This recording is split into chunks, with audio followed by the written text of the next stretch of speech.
আমি জোহরের সুন্নত নামাজ 4 রাকাত নিয়ত করেছি, ইতোমধ্যে জোহরের ফরজ নামাজ শুরু হয়ে গিয়েছে। এমত অবস্থায় আমি 2 রাকাত নামাজ পড়ে সালাম ফিরিয়ে জামাতের অংশ নিয়েছি।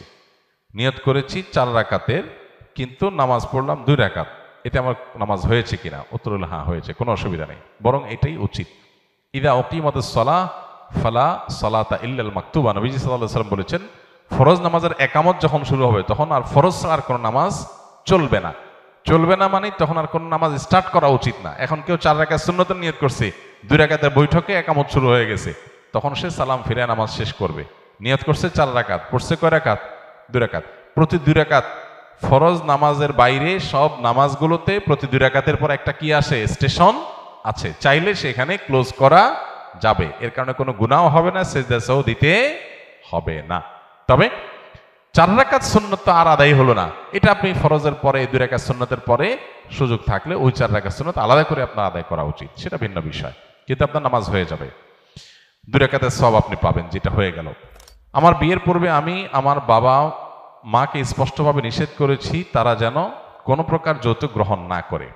বিয়ের সময় আমার শ্বশুর বাড়ি থেকে কিছু আসবাবপত্র দেওয়া হয়, যা সম্পর্কে আমি জানতে চাইলে আমাকে আমার বাবা মা জানায় আমার শ্বশুর তার একমাত্র মেয়েকে উপহার দিয়েছে। পরবর্তীতে পারিবারিক একটি কলহের মাধ্যমে জানতে পারি বিয়ের সময় আমার পরিবারের লোকজন আমার শ্বশুরবাড়ি থেকে যৌতুক চেয়েছে এবং তারই প্রেক্ষিতে এগুলো তারা দিয়েছে। এখন আমার করণীয় কি? এখন আপনার করণীয় হলো শ্বশুরবাড়িতে এগুলো ফেরত দিয়ে আসা। সোজা কথা, শ্বশুরবাড়ি থেকে যদি যৌতুক চলে আসে তাহলে সেটা কি করতে হবে? ফেরত দিয়ে দিতে হবে। ফেরত দিয়ে আপনি দায়মুক্ত হওয়ার চেষ্টা করবেন। এক্ষেত্রে পরিবারের সাথে সংগ্রাম করতে হবে, বেয়াদবি করার দরকার নাই, সংগ্রাম করতে হবে। নিজের আদর্শকে কোন অবস্থাতে জলাঞ্জলি দেওয়া যাবে না, সেটা প্রয়োজনে আপনি বিভিন্নভাবে করবেন। আর যদি মনে করেন যে এখন জিনিসপত্র ফেরত দেওয়া কঠিন হবে, তাহলে এটার যে মূল্য সেটা বিভিন্নভাবে আপনি একসাথে না পারলে কিস্তিতে দিয়ে হলেও পরিশোধ করে দিবেন, তারপর শ্বশুরের এগুলো ফেরত দিতে হবে। এগুলো জায়েজ নাই। এই যে কোরবানি আসছে, এখন বহুত ফকির ফাকড়া দেখবেন, নতুন নতুন ফকির ফাকড়া কিছু গজাবে, কিছু তো ফকির ভিক্ষুক তো আমাদের দেশে আগে থেকেই আছে। আর ঈদের সময়, কোরবানিদের সময় কিছু নতুন ফকির গজায়। এরা মানুষের কাছ থেকে ভিক্ষা চায় না, এরা শ্বশুরবাড়ি থেকে কোরবানির ছাগল চায়, গরু চায়, গরুর রণ চায়, কল্লা চায়। এগুলো এক প্রকারের ভিক্ষুক। তো আল্লাহ তাআলা এই ভিক্ষুকদের অভাব দূর করে দেখ, তাদের মানসিকতা আল্লাহ সংশোধন করে দেখ। আমার বিয়ের সময় আমার স্ত্রীর বয়স কম হয়, ইসলামিকভাবে কালিমা পড়ে আমাদের বিয়ে হয়, কিন্তু বাংলাদেশে প্রচলিত আইন অনুযায়ী বিয়ের কার্যক্রম করা হয়নি। আমার বিয়ের সময় আমার পরিবারের মুরব্বীগণ আমাদের দেনমোহর ধার্য করে 5 লক্ষ টাকা। বিয়ের 1 বছর পর যখন আমার স্ত্রীর পূর্ণ বয়স হয়, তখন বাংলাদেশে আইন অনুযায়ী কাবিন করার বিষয়টি আসলে আমার বাবা মা আমাকে জানায় কাবিনের দেনমোহর 2 লাখ টাকা ধার্য করা হয়েছে, যা আমার মনে হয় আমার স্ত্রীর সাথে প্রতারণা করা হবে। আমরা ইসলামিক নিয়মকে প্রাধান্য দিতে চাই। এ বিষয়ে আমার বাবা মাকে বোঝানোর চেষ্টা করি, তারা বুঝতে চাচ্ছেন, আমার কি করব? খুব সহজ হিসাব তো, 5 লাখ ধার্য করছে, বাপ মা 2 লাখ বলতেছে, বলুক, আপনি আর 3 লাখ দিয়ে দেন, তেলিত হয়ে যায়। এ তো জটিল কোনো বিষয় না। নিজের বেস্ট ফ্রেন্ডকে বিয়ে করা জায়েজ হবে কিনা? বেস্ট ফ্রেন্ডের সংজ্ঞা কি?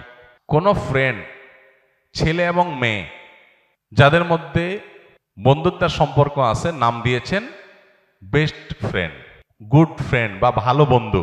তার মানে কিছু খারাপ বন্ধু আছে। মূলত একজন ছেলে এবং একজন মেয়ে, প্রাপ্তবয়স্ক ছেলে মেয়ের সাথে যদি বন্ধুত্ব হয়, এটা কোনো যৌন আকাঙ্ক্ষা, যৌন চিন্তা ভাবনার ঊর্ধ্বে উঠে কোনো বন্ধুত্ব হলে সাধারণত মনে করা হয় যে এটা বেস্ট ফ্রেন্ড। আসলে বাস্তবে এটা কাগজে কলমে আছে, বাস্তবে এর কোনো অস্তিত্ব নাই।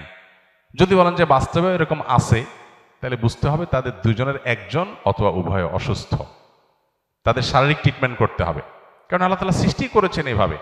সো এই বেস্ট ফ্রেন্ড বলতে আসলে কোনো কিছু নাই। গায়রে মাহরাম সবার সাথে বিয়ে করা, আপনার যদি মাহরাম না হয় তাহলে সে আপনি নাম দেন best friend, only friend, just friend. জেনা করার জন্য বহু এরকম শব্দ আপনার জেনাকে স্বাভাবিক করার জন্য বিদেশিরা ছড়াইছে, সেটা আমাদের সমাজে চলে আসছে। বিধায় এটা বেস্ট ফ্রেন্ড না, এটা বরং ব্যাড ফ্রেন্ড। কারণ বিয়ে বহির্ভূত বন্ধুত্ব করেছেন, এটা বিয়ে হয়ে গেলে তখন হবে কি? Best friend. ওয়াইফ হয়ে গেলে তখন কি হয়ে যাবে? বেস্ট ফ্রেন্ড হয়ে যাবে ইনশাআল্লাহ। রাসূল সাল্লাল্লাহু আলাইহি সাল্লাম কি মাটির তৈরি নাকি নুরের তৈরি? এটা তো পুরান ঝগড়ার আইটেম। এই ঝগড়া এখনো আছে দেশে। রাসূল আকরাম সাল্লাল্লাহু আলাইহি সাল্লাম মানুষ ছিলেন, এই ব্যাপারে কোনো সন্দেহ করার সুযোগ নাই। কোরআনে বারবার করে তাকে মানুষ হিসেবে আখ্যায়িত করেছেন। কুল ইন্নামা আনা বাশারুন, হে রাসূল আপনি বলে দিন যে আমি তোমাদের মতো মানুষ। মতো মানুষ বলতে মর্যাদার দিক থেকে আমাদের মতো না, সৃষ্টিগতভাবে আমরা যেরকম মানুষ, তিনিও মানুষ। আর মানুষকে আল্লাহ তাআলা কি দিয়ে তৈরি করেছেন? মাটি দিয়ে তৈরি করেছেন। নবী করিম সাল্লাল্লাহু আলাইহি সাল্লাম নূরের তৈরি, এটা শুনতে ভালো শোনা যায় যে হ্যাঁ, নূর মানে আলো। মূলত আল্লাহ তাআলা যাকে মর্যাদা দিবেন তার মর্যাদা হবে। ফেরেশতারা সিজদা করছে আদম আলাইহিস সালামকে। আদম আলাইহিস সালাম মাটির তৈরি, আর ফেরেশতারা নূরের তৈরি। তাহলে মর্যাদা কি মাটি আলা পাইছে না নূর আলা পাইছে? তাহলে মাটি এবং নূর কারোরই মর্যাদা নাই, মর্যাদা যা আল্লাহ যাকে দিবেন তার। সো নবী করিম সাল্লাল্লাহু আলাইহি সাল্লাম তিনি নূরের তৈরি বললে তার মর্যাদা বাড়বে এমন কোনো কথা নাই। কোরআন হাদিসে কোথাও এটা এরকম সাব্যস্ত হয়নি। হ্যাঁ, বিভিন্ন হাদিসে আসছে তাকে নূর আখ্যায়িত করা হয়েছে। কোরআন আল্লাহ বলেছেন তোমাদের জন্য আল্লাহর পক্ষ থেকে নূর আসছে। এখানে নূর বলতে আলো। নবী সাল্লাল্লাহু আলাইহি সাল্লাম তার কাজ হলো আলো বিতরণ করা, হেদায়েত বিতরণ করা। তার কাজটাকে আলো বলা হচ্ছে, বাকি তার বডিটাই আলো তৈরি, এরকম কোনো বিষয় কোরআন বা হাদিস দ্বারা আলোকে সাব্যস্ত নয়। আস-সুন্নাহ ফাউন্ডেশন, উম্মার স্বার্থে সুন্নাহর সাথে।